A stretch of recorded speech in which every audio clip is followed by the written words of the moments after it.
My first serious sort of professional gigs were in the Manchester area when I moved up here, and I got a gig with Ray and Christian, who were part of the Grand Central Records thing and part of the whole scene in the late 90s in Manchester, trip-hop, I guess we called it then. And yeah, it was the bass player in my band, Sneaky, who got me the gig, and a guy called Andy Ross, who plays with Herbalizer now. He moved on down to London, and I got the call, and it was my first sort of big moment in the bright lights, you know, and it was great.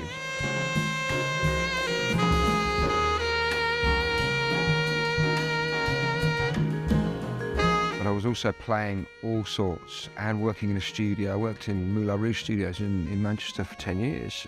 So I was exposed to all sorts of music, and as I've worked as a session player and all sorts of things, and it was a wonderful sort of experience again, just more school of life stuff, you know, it was all fantastic.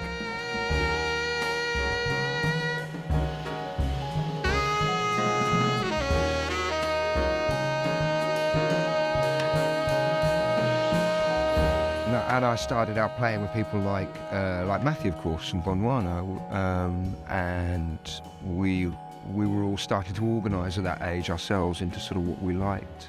And I played a lot of early spiritual stuff with him and with Nat Birchall and all that sort of scene. It was very much part of that.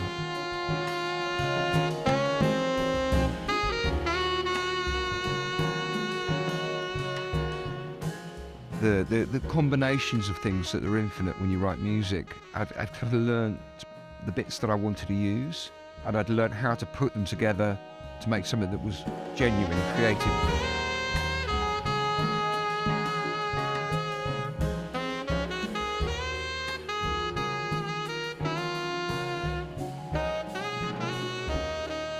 You know, I really worked hard at the writing, the arranging, and of course I mixed and produced my own records. And I did have the skills from having worked in studios to do that more or less, you know. I mean, the studio skills are always you're always updating them, you know, so it's kind of, but yeah, it was, you know, it's good. I'd found my sort of stride, you know.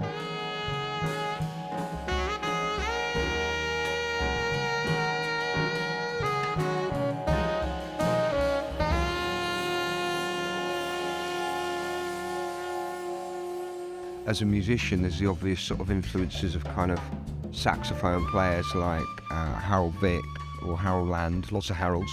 They're like Harold Monet, he's a flute player. So anybody called Harold I like. More sort of Blue Note, Strata East, all those sort of old sort of jazz labels were what I really sort of caught my ear. And of course, being a saxophone player, at the beginning, of course, it's a jazz instrument in a jazz world, and so yeah, I listened to Stanley Turrentine and anything that had that kind of that edge to it. Very lots of sort of hard bop, you know, the usual Coltrane and sort of Pharaoh Saunders, all the usual sort of things that you would expect me to say. I listened to, you know, and on the flute, which came a little bit later, was sort of really into Harold McNair, who. Big part of the British scene, you know, Tubby Hayes, for example, like Tubby Hayes. Hubert Laws, another great flautist. So these are I think there's a fairly standard sort of musical, sort of instrumentally based taste.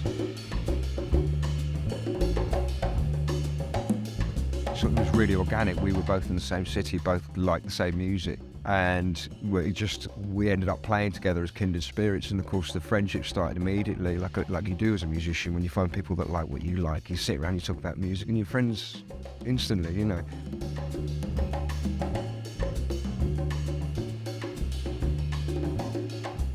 Of course, that ended up with me doing the early sessions for Gondwana and playing on the first album, Sending My Love, which was great, interesting time. We felt very creative and very together and very like we had something to focus on, and I think that's always been Matthew's big trick, I think, is to help people like me or Nat Birchall sort of focus on a sound and focus on a style and develop it, and not just try and play everything, but try and get to the essence of yourself as an artist.